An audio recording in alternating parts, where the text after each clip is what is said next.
बज चुके हैं और वक्त हो चला है देश के दिल मध्य प्रदेश के नंबर 1 बुलेटिन का। अब से अगले 24 मिनट में मैं आपको बताऊंगी कि मध्य प्रदेश में आज क्या हुआ। नमस्कार, आपके साथ इस वक्त मैं हूं रश्क गौरी।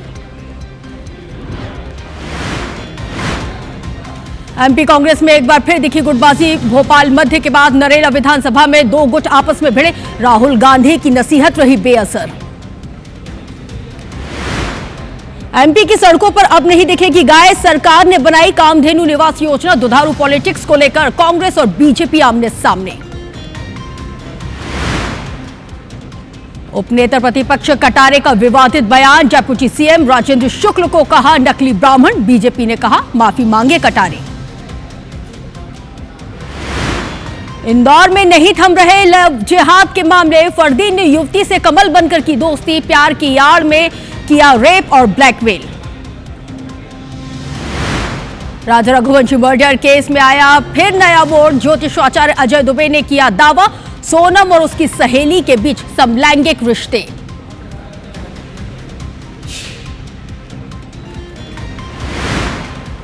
ग्वालियर में सामूहिक नकल का एक और मामला आया सामने। कुछ रुपयों के बदले बच्चे खुलेआम करते दिखे नकल। वीडियो सोशल मीडिया पर वायरल।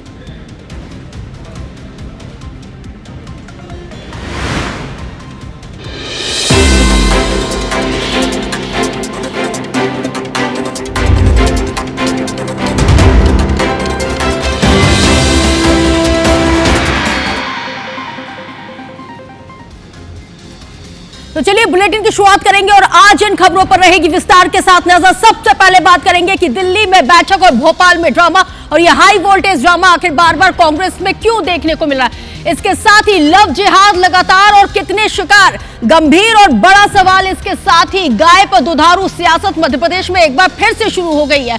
इसके बाद हम बात करेंगे ज्योतिषाचार्य का दावा और सोनम का सच आखिर क्या है, यह भी लाएंगे हम आपके सामने। और वहीं नकली ब्राह्मण का सवाल और मध्य प्रदेश में बवाल।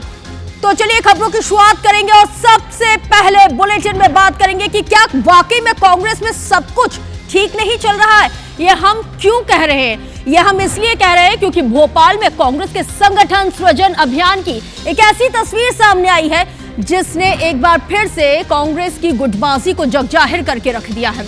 तस्वीर भी उसी दिन सामने आई जिस दिन दिल्ली में इसी संगठन सृजन अभियान के तहत राहुल गांधी अभियान की रिपोर्ट ले रहे हैं और एआईसीसी ऑब्जर्वर के साथ राहुल गांधी, मल्लिकार्जुन खड़गे की बैठक हो रही है। और इन दो तस्वीरों से आप समझिए कि कांग्रेस में कितना अनुशासन है। अब चलिए ये दो तस्वीरें भी आपके टेलीविजन सेट पर हैं और आप इन तस्वीरों को देखिए। पहली तस्वीर में आप देख सकते हैं कि कांग्रेस पार्टी के राष्ट्रीय अध्यक्ष मल्लिकार्जुन खड़गे और साथ ही राहुल गांधी।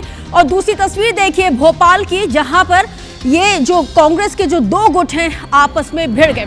तो भोपाल में कांग्रेस के संगठन सृजन अभियान में ये तस्वीर सामने आई है एक बार फिर से। इससे पहले भी हमने देखा था कि किस तरह से जो तस्वीरें सामने आई थी। नरेला विधानसभा में कांग्रेस की बैठक में दो गुट आपस में भिड़े। नरेला में एआईसीसी ऑब्जर्वर के सामने दो गुट भिड़े हुए थे और बार बार इस तरह की जो घटनाएं हैं, तस्वीरें हैं, वो लगातार सामने आती हैं।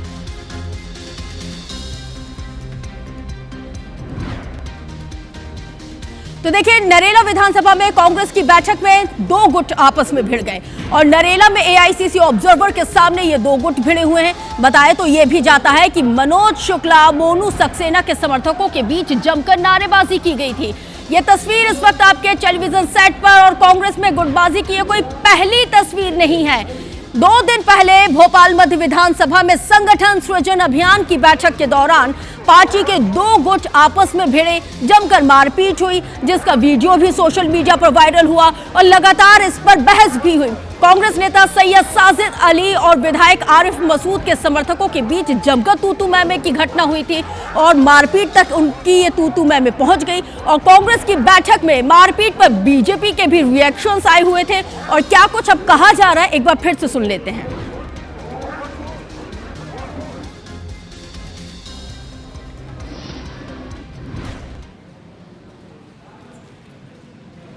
जिस क्षेत्र में भी कांग्रेस की बैठक हो रही है, हम पिछले 3-4 दिनों से देख रहे हैं, तो वहां पर आपस में जो झगड़े हो रहे हैं उससे उस क्षेत्र की आबोहवा बिगड़ रही है। वहाँ के रहवासियों पर इसका विपरीत प्रभाव पड़ रहा है। कांग्रेस के नेताओं को चाहिए, क्योंकि वो लड़ाई झगड़े से तो रुकेंगे नहीं, तो ऐसी मीटिंगें वो अपने कार्यालय में ही करें। जबरदस्ती शहर का माहौल क्यों खराब कर रहे हैं? देखिए, कांग्रेस का यही सृजन है। जब कांग्रेस की बैठक शांति से हो जाती है तो इससे एहसास होता है कि कांग्रेस खत्म हो गई। कांग्रेस की बैठक में जब नेताओं के कपड़े फटते हैं, जूतम पैजार होती है, एक दूसरे को कुश्ती में पछाड़ते हैं, तो उनके अंदर लगता है कि अभी थोड़ी कांग्रेस जिंदा है। और इसलिए इस कांग्रेस का अतीत और वर्तमान जो चरित्र है वो ऐसा ही है। राहुल गांधी तो नसीहत दे रहे हैं, लेकिन उनकी नसीहत पूरी तरह से बेअसर यहां पे होती हुई नजर आ रही है। तो इधर पीसीसी चीफ जीतू पटवारी ने यूथ कांग्रेस मेंबरशिप को लेकर जानकारी देते हुए बताया कि बहुत ऐतिहासिक क्षण है। 20 जून यूथ कांग्रेस की मेंबरशिप की शुरुआत की जाएगी। इसके साथ ही मध्य प्रदेश में संगठन सृजन का कार्यक्रम चल रहा है, जो 20 जून से 19 जुलाई तक होगा और इसमें 18 से 35 साल के लोग भाग लेंगे। वहीं जीतू पटवारी ने यह भी कहा है कि पार्टी में लोकतंत्र की व्यवस्था होगी। संगठन सृजन में हाथापाई के मामले पर जीतू पटवारी ने यह भी कहा है कि 6 लाख के आसपास लोगों ने अभी तक भाग लिया है और 6 लाख जो लोग ऑब्जर्वर से मिले हुए, अनुशासनहीनता जहां होगी वहां पर अनुशासनहीनता के तहत ही उनके खिलाफ कार्रवाई की जाएगी। अनुशासनहीनता, जनता में कहीं भी जो तमाम चीजें हैं, इन तमाम मुद्दों से पार्टी कहीं भी किसी भी तरह से समझौता नहीं कर सकती। 6 लाख लोग 10 दिन में अगर हमारे ऑब्जर्वर से मिल लिए, यानी लोगों की रुचि कांग्रेस पार्टी में बढ़ी है। दूसरी बात, इस तरह की जहाँ जहाँ अनुशासनहीनता की बात आई है, पार्टी ने निर्णय लिया है कि जिनने भी पूरी मूवमेंट में अपना अनुशासनहीनता की, उसके खिलाफ कार्रवाई करेंगे।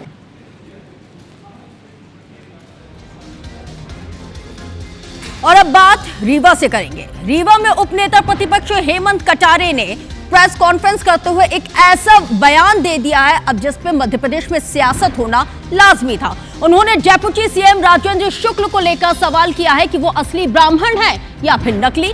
हेमंत कटारे यही नहीं रुके, उन्होंने ये भी कहा है कि रीवा का गौरवशाली इतिहास रहा है, लेकिन कुछ नेताओं की वजह से ये कलंकित हो रहा है। हेमंत कटारे जिला प्रशासन, भारतीय जनता पार्टी पर भी जमकर इस दौरान बरसे हैं। उन्होंने आरोप लगाया है कि रीवा में नशा अपराध लगातार बढ़ता जा रहा है। यहाँ पर कॉर्पोरेट लूट खुलकर मची हुई है। बेशकीमती जमीनें, कौड़ियों के दाम बेची जा रही हैं। कांग्रेस के घर ईडी भेजी जाती है और एक बार फिर इनके घर ईडी पहुंच जाए तो अकेले रीवा में इतने मामले होंगे जितने देश में नहीं होंगे। क्या कुछ कहा है, आइए सुन लेते हैं। और यहाँ तो भगवान परशुराम और बजरंगबली भी सुरक्षित नहीं है, मुझे तो ये दुख है कहने के लिए, जबकि रीवा को ब्राह्मणों की राजधानी कहा जाता है। मैं तो पूछना चाहता हूँ आपके माध्यम से कि राजेंद्र शुक्ला जी असली ब्राह्मण है कि नकली, उनसे पूछ लीजिएगा कैमरा लगा करके जाकर, जब मिले तो पूछेगा, ये मैंने बोला है। चलते सदन में यदि कोई भी व्यक्ति, कोई भी सदन का सदस्य ये कहे कि रीवा का नाम बदल के कोरेक सिटी रख दो, ऑन रिकॉर्ड हाउस में आ जाए ये बात।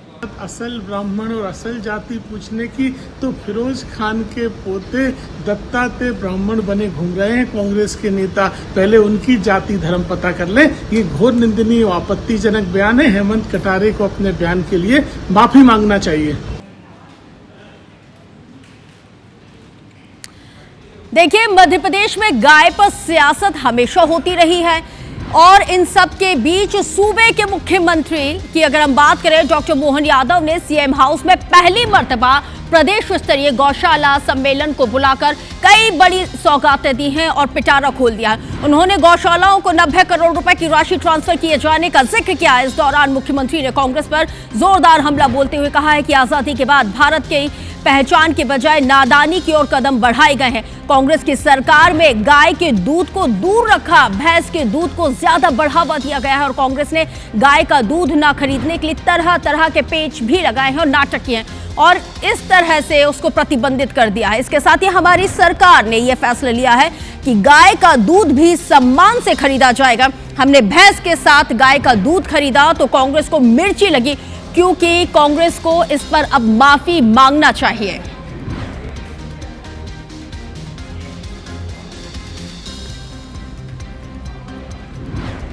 तो देखिए किस तरह से मध्य प्रदेश में एक बार फिर से गाय पर सियासत हो रही है और ये कोई पहली मर्तबा नहीं है। कभी गौशालाओं के नाम पर सियासत होती है, कभी गाय के दूध के नाम पर, कभी किसी तरह से, कभी उनके चारे के नाम पर। लेकिन ये जो नया विवाद खड़ा हुआ है, अब वो दुधारू गाय को लेके मध्य प्रदेश में अब ये सियासी उबाल देखने को मिल रहा है, क्योंकि मध्य प्रदेश में गाय पर सियासत हो रही है और फिर से शुरू हो गई। और इन सब के बीच जो सूबे के मुखिया हैं डॉक्टर मोहन यादव, आज सीएम हाउस में उन्होंने एक गौशाला सम्मेलन का आयोजन किया था और पूरे प्रदेश से तमाम लोग पहुंचे हुए थे, जहां पर 90 करोड़ रुपए की राशि को ट्रांसफर किया गया, बड़ी सौगात दी गई। अब उन्होंने कहा है कि गाय पर हमेशा कांग्रेस सियासत करती रही है।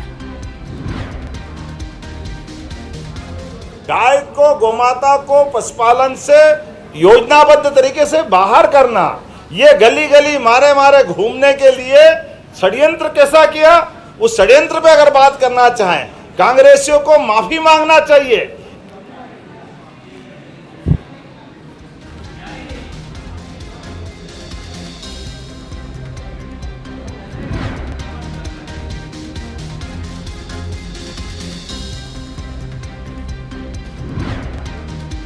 तो देखिए किस तरह से मध्य प्रदेश में गाय पर सियासत हो रही है, ये मैंने आपको बताया। इसके साथ ही अब मैं आपको ये भी बताती चलूं कि देवास से अब हम खबर देखेंगे, जहां पर देवास में स्कूलों में चल रहा है कमीशन खोरी का खेल। अब आप सोच रहे होंगे कि भाई स्कूलों में कैसे ये कमीशन खोरी का खेल है वो शुरू हो गया है, क्योंकि स्कूलों में ये जो कमीशन खोरी का खेल है वो ओवर रेट पर जो किताबें हैं, जो बच्चों की किताबें हैं, जो उनका सिलेबस है, उसको ओवर रेट पर बेचा जा रहा है। संघवी बुक स्टोर पर प्रशासन ने बड़ी कार्रवाई की है। स्कूल की लिस्ट, बिल, किताब से जुड़े हुए तमाम दस्तावेजों को यहां पे जब्त कर लिया गया और ये कोई पहला मामला नहीं है और इस तरह की जो घटना है वो पहली बार निकल के सामने नहीं आई है। जैसे ही सेशन शुरू होता है, इस तरह की जो घटनाएं हैं, इस तरह की चीजें लगातार सामने आती हैं और प्रशासन की तरफ से लगातार दबिश दी जाती है। कुछ टाइम तक तो सब कुछ ठीक हो जाता है, लेकिन उसके बाद ये जो कमीशन खोर है वो एक बार फिर से अपने गोरख धंधे को अंजाम देने में जुट जाते हैं।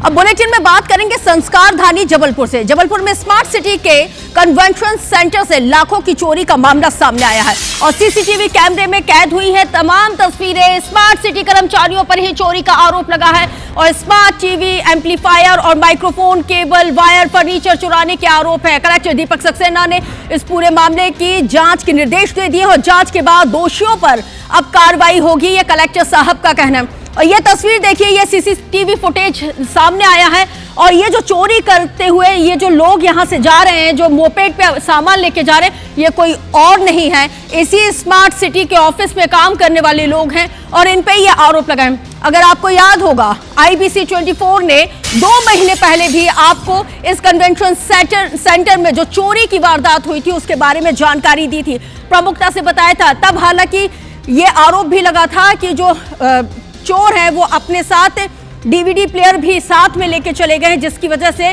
चोरों का पता नहीं लगाया जा सका है। तब से लेके जांच पड़ताल चल रही थी और ये जो चोर हैं वो अब पुलिस की गिरफ्त में आए हैं।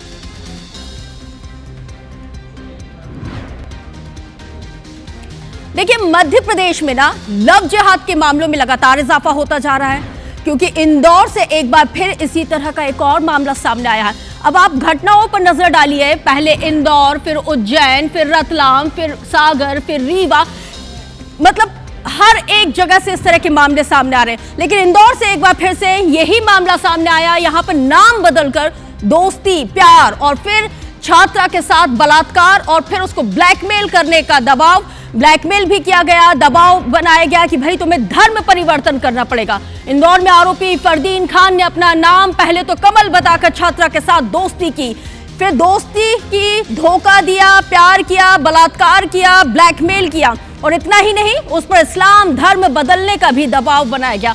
अब पीड़िता की शिकायत के आधार पर पुलिस ने आरोपी फरदीन और उसकी सहेली जोया खान के खिलाफ FIR को दर्ज कर लिया है। पुलिस ने इस पूरे मामले में जांच भी तेज कर दी है। आरोपियों की तलाश लगातार जारी है। तो वहीं हिंदुवादी नेताओं के मुताबिक आरोपी फरदीन ने अपना नाम कमल बताकर छात्रा से दोस्ती की, नजदीकियों को बढ़ाया और उसका 4 साल तक शारीरिक शोषण करता रहा। इसके साथ ही हिंदू धर्म छोड़ने का दबाव भी बनाया गया। मामले में गंभीरता दिखाते हुए विजयनगर पुलिस ने पीड़ित की शिकायत के आधार पर आरोपी को गुना से यहां पे गिरफ्तार कर लिया है। वहीं खजराना निवासी उसकी सहेली जोया के खिलाफ भी केस दर्ज किया गया है।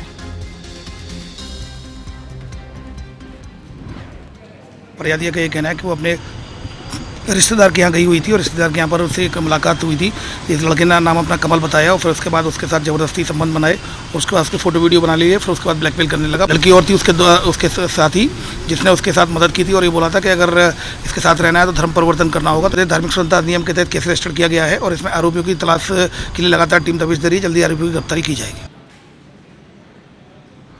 तो देखिए, लव जिहाद लगातार और कितने शिकार, वाकई में ये बहुत बड़ा सवाल है, क्योंकि इंदौर में लव जिहाद को लेकर बीजेपी महिला मोर्चा का प्रदर्शन भी यहां पे जारी है और वहीं बीजेपी महिला मोर्चा के संभागायुक्त कार्यालय पर यह जोरदार प्रदर्शन किया गया। इसके साथ ही लव जिहादियों और फंडिंग करने वालों के खिलाफ विरोध प्रदर्शन किया जा रहा है और यह विरोध प्रदर्शन की तस्वीर इस वक्त आपके टेलीविजन सेट पर, जहां पर लव जिहादियों को सख्त सजा दिए जाने की मांग इन तमाम नेत्रियों के द्वारा की जा रही है। कांग्रेस के पार्षद अनवर कादरी पर भी फंडिंग का आरोप है। राष्ट्रपति के नाम ज्ञापन भी सौंपा जाएगा। इसके साथ ही इन बीजेपी महिला मोर्चा की जो तमाम कार्यकर्ता हैं, इन्होंने ज्ञापन सौंपा।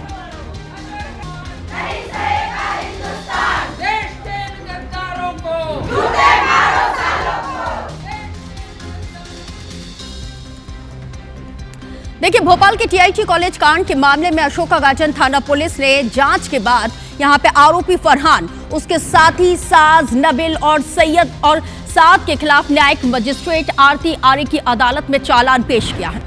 जेल में बंद आरोपी को पुलिस ने वीडियो कॉन्फ्रेंसिंग के माध्यम से अदालत में पेश किया। इसके साथ ही 12 अप्रैल को पीड़ित छात्रा की शिकायत के बाद यह सनसनीखेज मामला सामने आया था, जिसके बाद फरहान और उसके तमाम साथियों से पीड़ित अन्य छात्राओं ने भी थाना बाग सिवनिया और थाना अशोका गार्डन पर पहुंचकर इसके साथ ही जहांगीराबाद में शिकायत को दर्ज कराया। इस पूरे मामले में थाना बाग सिवनिया ने 12 जून को फरहान खान और उसके साथी साहिल खान के खिलाफ जिला अदालत में चालान पेश किया था।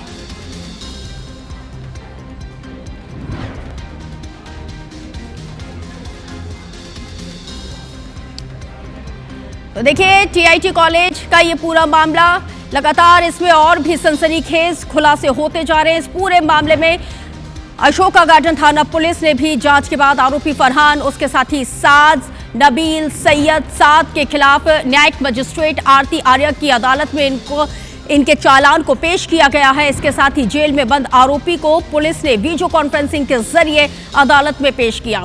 12 अप्रैल को पीड़ित छात्रा की शिकायत के आधार पर यह पूरा सनसनीखेज खुलासा हुआ था, जिसके बाद क्या जघन्य अपराध टीआईटी कॉलेज में चल रहा था, एक जो सिंक्रोनाइज गैंग था वो किस तरह से वहां पे संचालन कर रहा था, कौन इनको फंडिंग दे रहा था, तमाम तरह की चीजों का पता लगाने की कोशिश लगातार की जा रही थी। लेकिन बड़ा अपडेट यह है कि इनके खिलाफ एक बार फिर से इनकी पेशी हुई है, चालान पेश किया गया है और इनके लिए कड़ी से कड़ी सजा की मांग की जा रही है।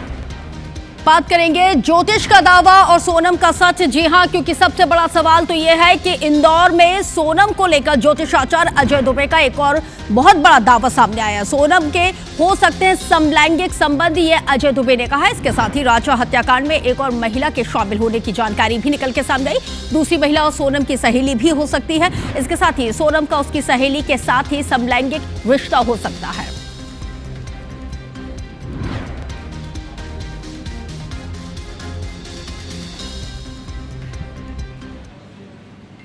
सोनम समलैंगिक है, तो वो उस समय भी कुंडली में दिख गया था। बाकी हमने क्या उस प्रश्न को नहीं बताया था। तो मतलब सोनम समलैंगिक है? हाँ, ये आप कह रहे समलैंगिक है जी। अच्छा, एक और भी महिला का जिक्र हो रहा है, क्या एक और वही महिला इसमें आएगी? हाँ, वो महिला आ सकती है, ऐसा लग रहा है। 2 महिला का जिक्र था उसमें, हाँ। वही 2 हो चुके हैं। और कितने और आरोपी होंगे इस पूरे हत्याकांड में? वो 8 से 10 लोग बताए थे मैंने, हाँ। तो वो सब क्लियर हो रहे हैं, धीरे धीरे सभी सामने आ रहे हैं। एक और बड़ी खबर आपको जबलपुर से बता दें, जहां पर ओवररेट पर शराब बेचने का मामला सामने आया। आरोपी शराब ठेकेदार पर 1 करोड़ रुपए का जुर्माना लगाया गया। इसके साथ ही कलेक्टर के निर्देश पर आबकारी विभाग ने ये जुर्माना लगाया। शराब दुकानों पर रेट लिस्ट और QR कोड लगाने की कार्रवाई, साथ ही कलेक्टर की छापेमार कार्रवाई में ये बहुत बड़ा खुलासा हुआ है। 22 में से 21 दुकानों में ओवररेट पर बेची जा रही थी शराब। इसके साथ ही मामले पर दायर याचिका पर हाईकोर्ट ने भी संज्ञान लिया है। हाईकोर्ट ने राज्य सरकार से जवाब तलब किया। इसी बीच एक और बड़ी खबर आपको मंडला से बता दें, जहां पर NH30 पर आज एक बहुत बड़ा सड़क हादसा हुआ है। जिले में 3 ट्रक एक के बाद एक आपस में टकरा गए। गनीमत रहे कि हादसे में किसी तरह की कोई जनहानि नहीं हुई, लेकिन हादसे के बाद नेशनल हाईवे पर लगभग 2 किलोमीटर का लंबा जाम लग गया, जिसकी वजह से सड़कों के दोनों ओर कई वाहन फंसे रहे।